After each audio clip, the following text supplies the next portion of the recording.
Hey guys, I know, right? Darkness is gonna review Sonic Generations. Originally, I actually wasn't planning on doing this, but since you guys have been so supportive in getting me as far as I've gotten, again, to this point, I feel like I owe you my most requested review ever. Honestly, I don't think I've gotten quite as many people asking me about Generations as I ever have for almost anything else. Before I begin, though, a big thank you to a guy by the name of The Dozen Today. Who is that? Well, The Dozen Today is the person who recorded every single piece of footage that you are going to see of Sonic Generations in this review. Why? Because one of the reasons why I wasn't reviewing Sonic Generations until now is because I wasn't able to record any footage for it. I don't have the means to hook my 360 up to a recording device.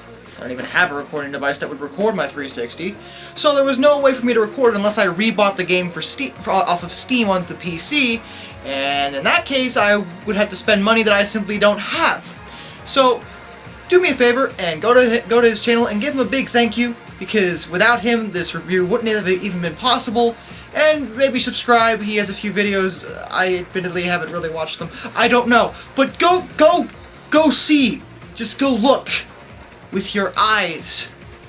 Do it! Sonic Generations in a nutshell is a nice little love letter to all the classic Sonic games that you may have played in your childhood. If you're an older fan, I don't think there's any reason you shouldn't appreciate this game.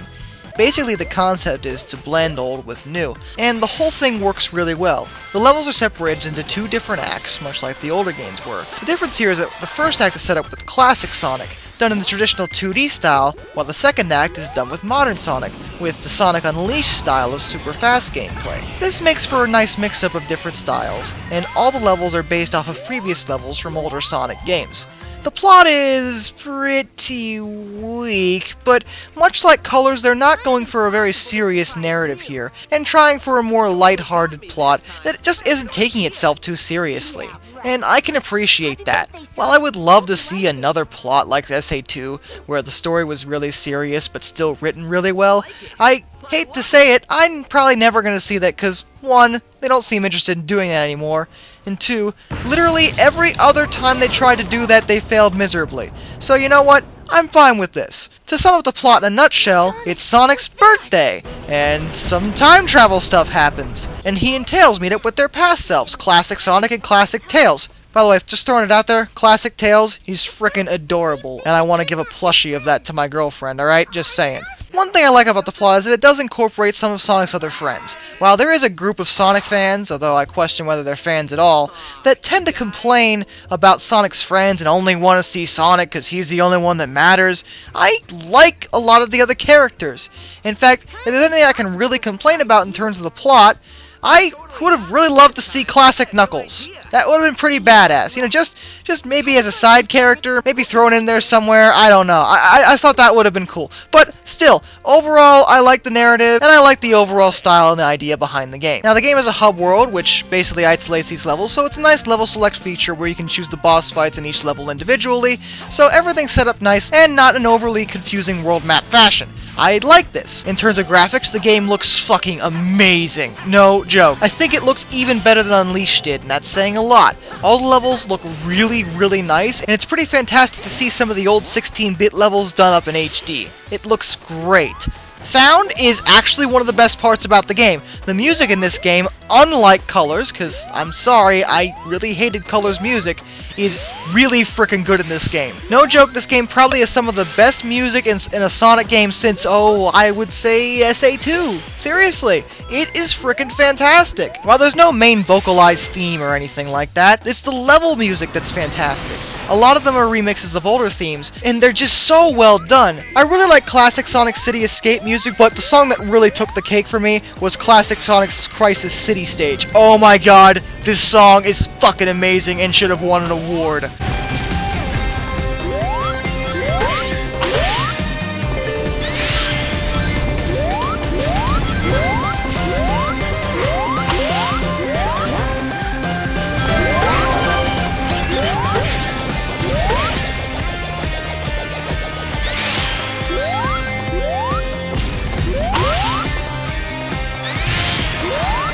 terms of the gameplay, like I said, everything's split up in the acts. You have Act 1, which is Classic Sonic, Act 2, which is Modern Sonic. Classic Sonic is actually pretty good. They did a nice job of transferring the old style into this. The physics seem to work correctly, and overall, it's a lot more nicely polished than Sonic 4 was. No real complaints here. Modern Sonic is a lot of fun and fast-paced. I've heard complaints that you just boost to the end in Modern Sonic, but anyone who says that, you're wrong. More on that later. But overall, it's a nice blend of platforming and fast-paced action, and I really like it. Now, I could end this review right here, and we could all go on our merry way to other things. But you guys don't want me to end the review here yet.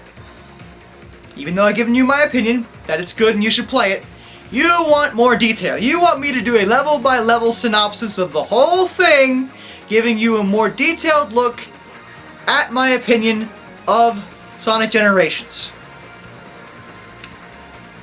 Fine. First level is Green Hill Zone. Admittedly, I'm not surprised this level is here. It's easily one of the most recognizable Sonic levels in history, and let's be honest, what other level are you gonna see from Sonic 1? It's just kind of a given. What level should we take from Sonic 1? Green Hill Zone. It's the one everyone knows, it's the one everyone wanted to see. I couldn't think of a few others that I thought would have been cool, like Labyrinth Zone might be interesting, but it's okay. I'm cool with this. This is fine. Classic Sonic Green Hill Zone is pretty nice. Overall, it's a basic level, but it looks really good, and it's a lot of fun. Modern Sonic is a nice introduction to the mechanics, and once again, it's a beautiful looking level and is a lot of fun to play. Nice mix-up of speed and platforming in this one. Next level is Chemical Plant Zone. Another good choice, I must admit. If you're going to take any level from Sonic 2, I think this should be the one. There's a few others I would have liked to see, but Chemical Plant is by far the most popular level from the game, and let's be honest, the music from Chemical Plant Zone is some of the best music in any video game ever, so choosing this level to put in this game, I'm not surprised once again. But there's a problem I have with this one, and honestly, I find the level in itself to be one of the worst in the game, simply because of the color scheme. And I know what you're thinking. The fuck are you talking about, color scheme? Let me explain. There are three main colors I think of when I think of Chemical Plant Zone. Two of them really aren't present at all. I think of red, I think of purple, and I think of yellow. There's only purple here. Maybe a little bit of yellow. And some silver, which is in the original level as well. I think of silver too. The color scheme is completely off. There are really obvious red buildings in the background, and I remember those distinctly from the original level. They are completely absent here. It just doesn't look like Chemical Plant Zone to me, and it drives me just a little bit nuts. And don't get me wrong, there are buildings in the background, and they're kind of reddish, I think, but I don't know. To me, it just doesn't look like the original level enough, and it's just off-putting to me. I can see that it is if I look close enough, but it's just not as brutally obvious as some of the other levels were. In addition, I don't like the level design in this one. It's not that well designed as compared with the rest of the levels in the game, and overall, I just consider it one of the weaker stages in general. It's not a bad level by any means. I don't think any of the levels in this game are truly awful, but I don't like it as much as some of the rest of them. The third stage of the game is Sky Sanctuary, and when I saw that this level was going to be in the game, I breathed a long sigh of relief and celebrated. When I knew that they were going to take different levels from the older Sonic games, I was really worried about which level I was going to see from Sonic 3 and Knuckles. I could think of a lot of levels I wanted to see, and I think of a few that I really didn't want to see. Ice Cap Zone would have been good. Mushroom Hill would have been bad. Carnival Night probably wouldn't have been a very good choice either. There were a few I really didn't want to see, when what I really wanted to see was Hidden Palace Zone, which I knew just wasn't gonna fucking happen, because, let's be honest, I'm like the only one in existence that really liked that stage. It wasn't much of a level anyway. I just really liked the designs. But I did also want to see Sky Sanctuary, just because I thought it would make for a really visually impressive level. And apparently someone at Sega was thinking along the same lines, because this is by far one of the best looking levels in the whole game, and one of the best overall. It's just a very creative design level. Even in 2D Sonic, there's multiple paths you can take, and overall it makes for a very interesting level that encourages multiple playthroughs, and I really like that. It's probably one of my favorite levels in the game, and one of the highlights of the whole experience. The first mini-boss is Metal Sonic. The fight is similar to the fight you have with him in Sonic CD, so it's a nice little throwback to that game. And even though I don't care for Sonic CD, I admit I was kind of surprised they didn't include a level from that game in this one. There isn't a single level taken from Sonic CD in the whole game except for this one mini-boss fight. In fairness, if you're going to take anything from Sonic CD, this would probably be the thing to take, and it's a lot more well done than the original Sonic CD fight, which wasn't even a fight. For one, I can actually hit Metal Sonic in this. Thank friggin' God. And while it is overall a pretty basic mini-boss fight, with nothing too unexpected, nothing too amazing about it, it's a nice throwback, and anyone who really likes Sonic CD would get a pretty good rush of nostalgia from this. The first boss in the game is Death Egg Robot, the final boss from Sonic 2, if you may recall. A pretty good choice. I honestly kind of expected the Doomsday Zone from Sonic 3 and Knuckles, but this isn't a bad choice either. I heard some complaints about this fight, that is, it's just too easy. Which is actually a running complaint throughout this whole game, but I'll get to that later. But really, I'm kind of happy it's not nearly as hard as the original boss was. That original boss was really, really irritating, especially if you didn't know what the hell you were doing. In fact, if you didn't know what you were doing, he was basically impossible. And considering this is the first boss of the whole game, I don't mind that he's not that hard. It's a pretty fun fight, the robot's well designed, and overall it's one of the more interesting boss fights in the game. Next level is Speed Highway from Sonic Adventure. Another level that I was a little bit disappointed with.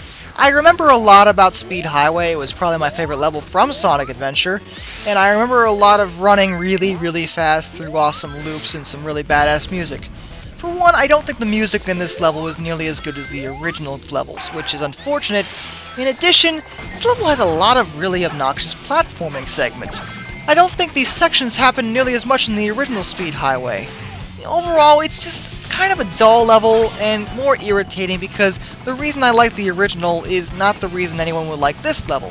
However, this level does present a counter-argument to a complaint I hear about Sonic Generations overall, which is that, oh, you just boost to the end in the new Sonic stages and it's really boring and really easy. And I know, that was two complaints, actually, if you were listening. One is that you just boost to the end and there's no real platforming in Sonic Generations. You're fucking wrong, alright? If you sit there and look me in the eyes and tell me that, you're either A, a liar, or B, a fucking idiot. Because there's plenty of platforming to be had in Sonic Generations, and there's a nice balance between it and the speed sections. The thing people need to understand about Sonic, and honestly if you don't understand this you're probably not that big of a fan, is that Sonic at his best has always been a nice balance between platforming segments and hardcore speed segments. It's always been a blend, and both need to be there to make for a competent Sonic experience. If you have just the platforming, you're not playing a Sonic game, you're playing a Mario game. If you have just the speed, you don't really have much of a game at all. You need both. Generations has both. There's a little too much platforming in this level in particular for my taste, but someone who really likes the platforming in Sonic might actually like this level. In addition, the complaint that the whole game is too easy.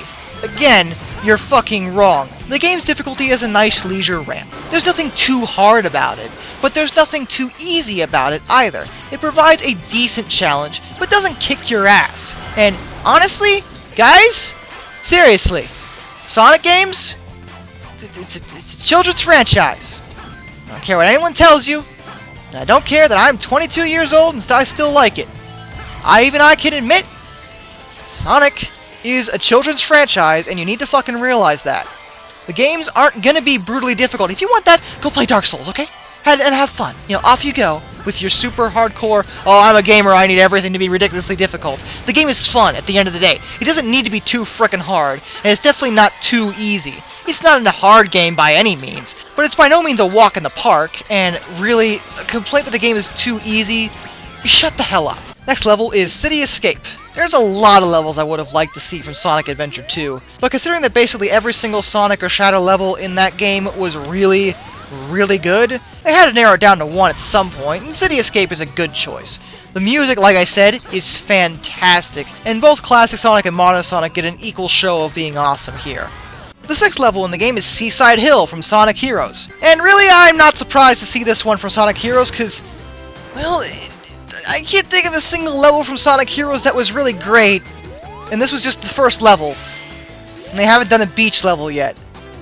So here's your Sonic Heroes level. Man, I really gotta review Sonic Heroes at some point. That game is one of the most mixed opinion games I've ever seen, especially in the Sonic franchise. You either love the shit out of that game, or you hate it to death. God, I haven't reviewed that one yet. One day! But right now we're talking about the level. The level's pretty good overall. It's got a lot of those temple areas where you're dodging things and moving through nooks and crannies. Kinda reminds me of Marble Zone from the original Sonic 1. So if you're into that, you'll probably like this level. The second mini-boss in the game is Shadow. I love this fight. Although, honestly, I don't think from a mechanics perspective the fight is that good. Honestly, it's kind of weird, but it's such a nice throwback, and I get such a good rush of nostalgia from it. I just love it. The music's really good. I just can't. It's hard for me to complain about it. But the fight is a bit strange, honestly.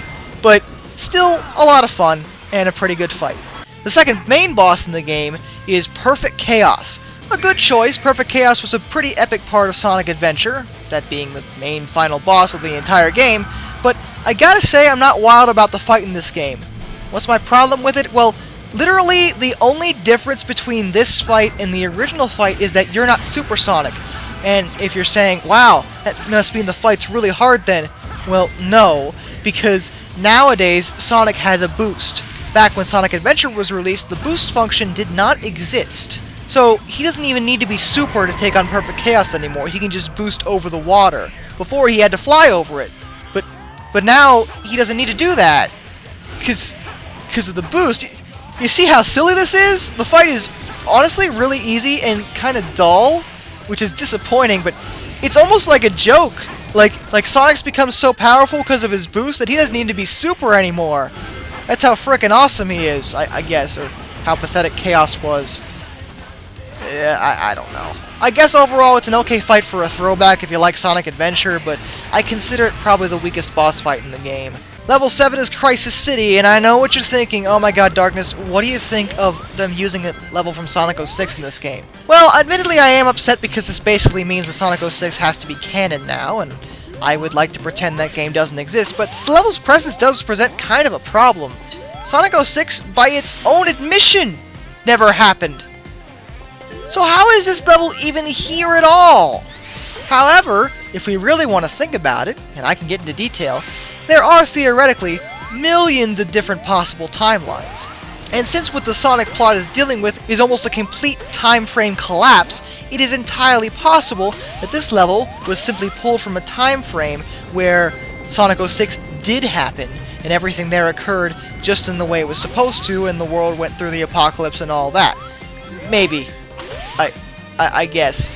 And the one timeline he's from is where it didn't happen. And you know, really, I must be the only person on this planet that puts this much thought into anything in terms of Sonic. Like, does anyone else sit there and try to explain this shit? Does anyone else even care? Not even the game care. I need to get another hobby or something, alright? Anyway, as for the level's frickin' awesome!